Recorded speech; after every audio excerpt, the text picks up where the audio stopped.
Indo British advanced pain clinic నొప్పి మాయం surgery దూరం. For appointments 9155515563.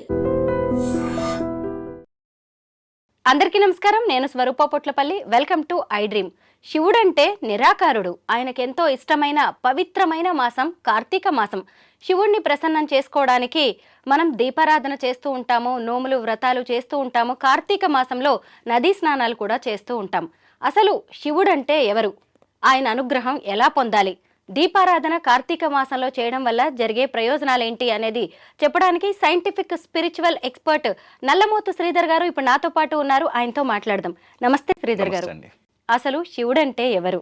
వాస్తవంగా చాలా మంది శివుడు అంటే శివుడి రూపాన్ని పెట్టుకొని లేదా లింగాకారాన్ని పెట్టుకొని ఓకే శివుడు ఎలా ఉంటాడు అని చెప్పేసి ఊహించుకోవటం ద్వారా శివుడికి చేరువవుతున్నానని చెప్పేసి ముందు సాధన చేయడం ద్వారా పూజ చేయడం ద్వారా చేస్తూ ఉంటారు.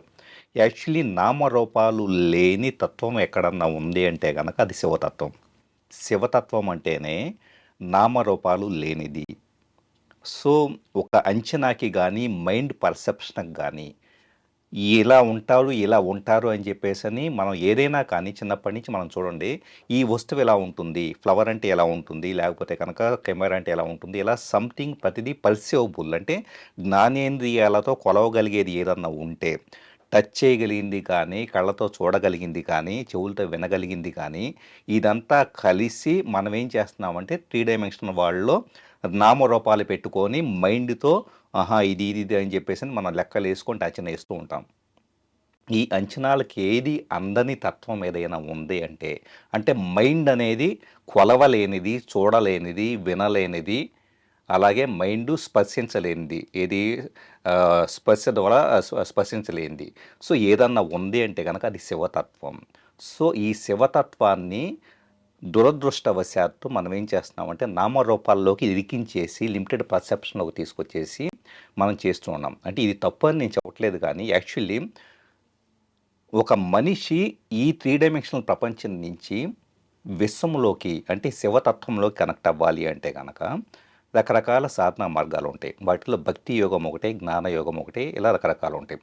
సో భక్తి యోగంలో ఏమవుతుందంటే కనుక సో చాలామంది రోజువారీ పనుల్లో వర్క్ చేసుకుంటానో లేకపోతే ఉద్యోగాలు చేసుకుంటానో రకరకాలుగా లౌకిక ప్రపంచంలో బతుకుతూ ఉంటారు. కాబట్టి వీళ్ళకి అదే పనిగా ధ్యానం చేసుకుంటానో లేకపోతే మాయను వదిలించుకుంటానో తన ఆలోచనలు తాను గమనించుకుంటా మాయను విడిచేసుకొని జ్ఞానయోగం అంత సాధన కష్టం అవుతుంది. కాబట్టి భక్తి యోగాలు ఏం చేస్తారంటే ఒక రూపాన్ని పెట్టేసేసి ఈ రూపం వైపు రోజు నువ్వు చూస్తూ ఉండు, రోజు పూజ చేస్తూ ఉండు, ఆటోమేటిక్గా నీకు ఆ రూపానికి మధ్య ఏకత్వం ఎప్పుడైతే వస్తుందో అప్పుడు నీకు దేవుడిని నువ్వు రీచ్ అవుతావు అని చెప్పేసి అనే పద్ధతిని సృష్టించున్నారు.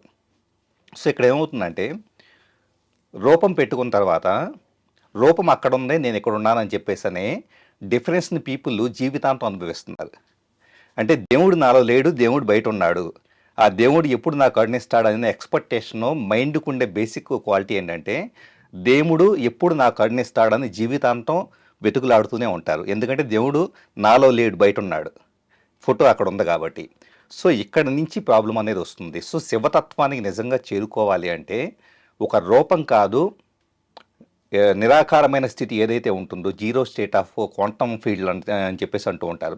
ఆ జీరో స్టేట్కి చేరుకోగలిగినప్పుడు మాత్రమే శివతత్వం అనేది అర్థమవుతుంది. ఈ కార్తీక మాసంలో దీపారాధనకి, నదీ స్నానాలకి ఎంతో ప్రాముఖ్యత ఉంటుంది. వీటి వల్ల ఏంటి ప్రయోజనం?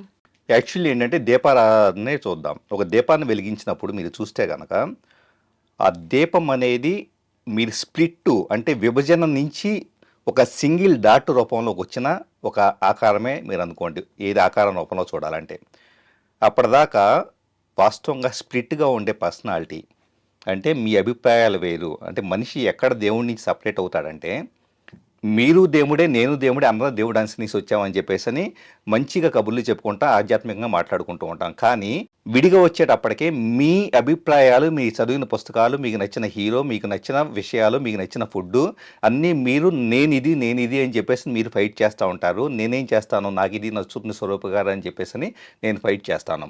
సో ఇప్పుడు ఏమవుతుంది, దేవుడి నుంచి వచ్చిన ఒక 2 అంశాలుగా మీరు నేను ఫైట్ చేసుకుంటా వచ్చినప్పుడు స్ప్లిట్ ఏర్పడింది. అంటే దేవుడి యొక్క ఎనర్జీ ఏమైంది, ఇలా ఉన్నది కాస్త వచ్చేటప్పటికే యాక్చువల్లీ మీకు ట్రయాంగిల్లో దేవుడు అనేది పైన ఉండే కోన్ అనుకుందాం, ఈ కింద ఉండే డిఫరెంట్ కోన్స్గా మీరు నేను ఉన్నాం అనుకుందాం. ఇప్పుడు ఏమవుతుంది, సపరేషన్ ఏర్పడింది. ఈ సపరేషన్ అంతా కలిసి మళ్ళా పైకి సింగిల్ ఎనర్జీగా మెర్జింగ్ అవ్వాలంటే, అద్వైత స్థితికి చేరుకోవాలంటే కనుక మా అభిప్రాయాలు వేరైనా కూడా మేము ఒక అన్కండిషనల్ లవ్ ఉన్న సోల్సమే, విశ్వంలో ఉన్న శక్తి రూపాలమే, దేవుడి రూపాలమే అని చెప్పేసి అనే స్థితికి మనిషి చేరుకోవాలి అంటే ఆ స్థితిని గుర్తు తెచ్చే ఏదైనా రిప్రజెంటేషన్ కావాలి. కాబట్టి ఆ రిప్రజెంటేషనే దీపం.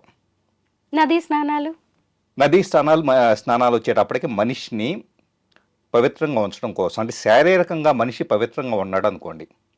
సో నదిలో ఏమవుతుందంటే యాక్చువల్లీ చాలామంది చెరువుల్లో కానీ వీటిలో స్నానాలు కూడా కొంతమంది చేస్తూ ఉంటారు.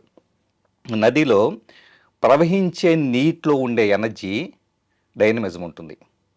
ఎందుకంటే రాళ్ల మీద ఎలా పడుతూ వచ్చేసి, సో ఎనర్జీ మూమెంటంలో ఎలా వచ్చేసినప్పుడు ఏమవుతుందంటే ఇది ఉంటుంది. చిన్న ఎగ్జాంపుల్ చెబుతాను. యాక్చువల్లీ ఇక్కడ నేను కూర్చొని ఉండి ఏ పని చేయకుండా ఎలాగే కూర్చొని ఉంటే కనుక నా శరీరంలో బ్లడ్ సప్లై సరిగా ఉండదు కదా. సేమ్ అదే పద్ధతిలో స్టాగ్నెంట్గా ఉండే వాటర్లో శక్తి ఉండదు, నదిలో ప్రవహించే నదిలో వచ్చి శక్తి ఉంటుంది. సో కార్తీక మాసంలో వచ్చేటప్పటికి మనిషి శక్తి కదలికలు సరిగా లేక చలి వలన బ్లడ్ సర్క్యులేషన్ తగ్గిపోయేసి ఆటోమేటిక్గా మనిషి వచ్చేటప్పటికి ఎనర్జీ తక్కువగా ఉంటుంది. కాబట్టి నదీ స్నానం చేయటం ద్వారా ఆ డైనమిక్ నేచర్ ఆఫ్ ఇది తన శరీరంలో రావడానికి ఇది హెల్ప్ అవుతుంది. శ్రీధర్ గారు, బోళాశంకరుడైన శివుడు అభిషేక ప్రియుడు. ఆయనకి లింగాకారానికి కావచ్చు, విగ్రహానికైనా అభిషేకాలు ఎక్కువగా జరుగుతూ ఉంటాయి కార్తీక మాసంలో. దీన్ని మనం ఎలా చూడాలి? యాక్చువల్లీ అభిషేకాలు చేయటము ఇదంతా కూడా భక్తి యోగాలో కొన్ని పద్ధతుల్లో, భక్తి యోగాలో ఏమవుతుందంటే లింగాకారాన్ని పూజించటం ద్వారా మన స్థితి అభిషేకం చేసేప్పుడు మన మానసిక స్థితి వచ్చేటప్పటికి నేను మనిషిని, నేను సపరేట్ అని చెప్పేసిన భావన నుంచి ఇప్పుడు నేను శివుడు, నేను ఒకటే అని చెప్పేసిన స్థితికి రావాలంటే కనుక చేసే పని మీద మైండు, బాడీ, సోల్ ఒకే హార్మోన్లోకి రావాలి. అలా రావాలి అంటే ఒక పని ఉండాలి. ఆ పని ఏంటి? అభిషేకం కావచ్చు, పూజ కావచ్చు, నామాలు చదవటం కావచ్చు, లేదా యజ్ఞాలు చేయటం కావచ్చు. ఆ యజ్ఞాలు కొన్ని రకాల ఎనర్జీ స్టిమ్యులెంట్స్ని, ఇప్పుడు నెయ్యి ఇలాంటివన్నీ యూజ్ చేసి స్టిమ్యులెంట్స్ని యూజ్ చేసేసి అక్కడ ఎనర్జీ ఫ్రీక్వెన్సీని, ఆ చుట్టూ యాంబియన్స్ని క్రియేట్ చేయడం కావచ్చు, ఎనర్జీస్ని ఇన్వైట్ చేయడం కావచ్చు, యూనివర్సల్ ఎనర్జీస్ని. ఇవన్నీ కూడా భక్తి యోగాలో ఏర్పాటు చేయబడిన కొన్ని పద్ధతులు. ఎందుకంటే కనుక అక్కడ ఒక రూపం ఉంటేనే నమ్మే స్థితిలో భక్తులు ఉన్నారు. కాబట్టి భక్తి యోగాలో అంటే రూపం లేకుండా శివుడిని చేరుకునే వాళ్ళు, రూపంతో సంబంధం లేకుండా సాధనలు చేసేవాళ్ళు జ్ఞానయోగాలో ఉంటారు. సో వాళ్ళకి అసలు రూపంతో సంబంధం లేదు, కళ్ళు మూసుకుంటే కనుక శివతత్వంలోకి వెళ్ళిపోతారు, జీరో స్టేట్కి వెళ్తారు. సో దాన్ని ఎంచుకున్న వాళ్ళకి అసలు రూపంతో సంబంధం లేదు. కానీ భక్తి యోగాలు వచ్చేటప్పుడు నాకు రూపం కనపడితే నమ్మగలుగుతున్నాను అనే స్థితిలో ఉన్న వాళ్ళ కోసం, సరే రూపాన్ని చూడు, శివలింగాన్ని చూడు, అభిషేకం చేస్తూ ఉండు, చేసేటప్పుడు శివుడు నేను ఒకటే అని చెప్పేసి అనే స్థితికి వెళ్ళినప్పుడు నీకు శివుడు కనెక్ట్ అవుతాడు అని చెప్పటం అభిషేకంగా నీ పనులు, వీటన్నిటి యొక్క లక్ష్యం. కార్తీక మాసంలో వనభోజనాలు కూడా చేస్తూ ఉంటారు. ఉసిరి చెట్ల కింద భోజనాలు, తోటల్లోకి వెళ్ళడం, అందరినీ కలవడం, ఇది కార్తీక మాసంలోనే ఎందుకు చేస్తూ ఉంటాము? ఎందుకంటే అప్పటిదాకా మనుషులంతా ఎవరి పనుల్లో వాళ్ళు బిజీగా ఉండిపోయేసి మేము సపరేట్, నేను బాగా సంపాదించాను, నీకంటే మంచి కారు కొనుక్కున్నాను, లేకపోతే నీకంటే మంచి ఉద్యోగం, నాకు ప్యాకేజ్ ఉంది, అది అని చెప్పేసి అని పీపుల్ అంతా స్ప్లిట్ అయిపోయేసి ఆ డిఫరెన్స్ కాన్ఫ్లిక్ట్ మెంటాలిటీలో మనుషులంతా యూనివర్స్ నుంచి, అంటే శివతత్వం నుంచి విభజించబడిన ఎనర్జీస్గా ఎవరికి వాళ్ళు కొట్టుకుంటానో, సంఘర్షణ పడతానో, అసూయలతో ఈషలతోనూ ఉండే వాళ్ళంతా ఒక దగ్గరికి వచ్చి కలెక్టివ్గా ఉంటే ఇదంతా, ఈ శక్తి అంతా వాళ్ళప్పుడు నవ్వుకునే జోక్స్ కావచ్చు, వాళ్ళు సంతోషంగా గడిపేవి కావచ్చు, అందరం మేమంతా ఒకటే అని చెప్పేసనే యునైటెడ్ ఫీలింగ్ కావచ్చు, ఇదంతా ఎక్కడ తీసుకెళ్తుందంటే ఫైనల్గా ఓకే నాకు ఎలాంటి సమస్యలు ఈ భూమి మీద లేవు అనే మానసిక స్థితికి తీసుకెళ్ళినప్పుడు, మనుషులంతా కలిసి ఒకే దగ్గర స్పెండ్ చేసేటప్పుడు ఆటోమేటిక్గా మనిషికి కాన్ఫ్లిక్ట్ మాయ తప్పిపోతే ఆటోమేటిక్గా శివుడి దగ్గర అవుతాడు. అందుకోసం ఏర్పాటు చేయబడ్డవి. ఆయన్ని ప్రసన్నం చేసుకోవడానికి ఇంకా మనం ఏం చేయాలంటారు? ఎక్కడైతే కనుక అహాన్ని కలిగి ఉన్నామో, నేను ఇది, నాకు ఇది, సో నాకు బాగా నాలెడ్జ్ ఉంది, నేను ఏదైనా బాగా మాట్లాడగలుగుతాను, నేను బాగా సంపాదించగలుగుతాను, నేను ఎంత గొప్ప కారైనా కొనగలుగుతాను, సో నన్ను మించినాడు ఈ ప్రపంచంలో లేడు అనే స్థితిలో ఉన్నంత కాలము శివుడు అనే వ్యక్తి, అంటే వ్యక్తిగా చూస్తున్నా, దేవుడిగా చూస్తున్నా, యాక్చువల్లీ చెప్పాలంటే నేను ఎనర్జీగానే చూస్తాను. క్వాంటమ్ ఫీల్డ్ అంటే ఏంటంటే స్వరూప్ గారు, యాక్చువల్లీ ఇక్కడ ఈ కుర్చీ ఉంది కదా, ఈ కుర్చీని వచ్చేటప్పటికే ఒక మ్యాటర్ లాగా చూస్తున్నారు, అంటే ఒక వస్తువులాగా చూస్తున్నారు. నన్ను కూడా వచ్చేటప్పటికి, నన్ను మిమ్మల్ని వచ్చేటప్పటికి మనం మనుషులుగా చూస్తున్నాం, రకరకాలుగా అన్నీ కూడా ఎనర్జీసే. తక్కువ వైబ్రేషనల్ ప్యాటర్న్స్ ఉన్నాయి కాబట్టి ఇలా పడి ఉన్నాయి, ఇవి కదలట్లేదు. కానీ మీరు గమనిస్తే దాదాపు 30-40 ఏళ్ల పాటు వీటిని అలాగే పరిశీలిస్తూ ఉంటే, వీటికి ఒక ప్రత్యేకమైన కెమెరా పెట్టి వీటిని రికార్డు చేస్తూ ఉంటే ఫుటేజ్ని, వీటిల్లో సటిల్గా వచ్చే చేంజెస్ కూడా రికార్డు చేయొచ్చు. అవునా? 100% ఖచ్చితంగా చేంజెస్ వస్తాయి. ఆ చేంజెస్ మీకు ఇది క్షీణించిపోవడం ద్వారా కావచ్చు, దీంట్లో ఉండే ఐరన్ వచ్చేటప్పుడు ఆక్సిడైజేషన్ జరగడం ద్వారా తుప్పు పట్టడం అంటారు చూసారా. తుప్పు అంటే ఏంటి? తుప్పు ఎక్కడి నుంచి పడుతుంది? అప్పటిదాకా లేనిది ఎక్కడి నుంచి వస్తుంది? అలాగే కొన్ని చోట్ల మీరు ఇళ్లలో కూడా చూడండి, ఒక మూలన చిన్న మట్టిలా కనపడిద్ది. ఆ మట్టిని అలాగే చూస్తూ ఉంటారు. ఒకరోజు తెల్లారి చూస్తే అక్కడ ఆ మట్టిలోంచి పురుగులు వస్తాయి. మట్టి పురుగులుగా ఎలా మారింది? ఎక్కడి నుంచి రావు, ఆ మట్టిలోంచే పుడతాయి. బియ్యం డబ్బాల్లో కూడా చూడండి పురుగులు వస్తాయి. ఎక్కడి నుంచి వస్తున్నాయి అంటే కనుక ఎనర్జీ ఒక రూపం నుంచి ఇంకో రూపానికి మారుతూ ఉంటుంది. సో శివుడన్నా కూడా ఒక సుప్రీం ఎనర్జీని ఒక లోకలైజ్డ్ ఫార్మ్ ఆఫ్ ఎనర్జీగా, అంటే లోకలైజ్డ్గా అంటే కనుక మనం ఒక చిన్న డాటు లాగా ఈ భూమి మీదకు వచ్చిన వాళ్ళం.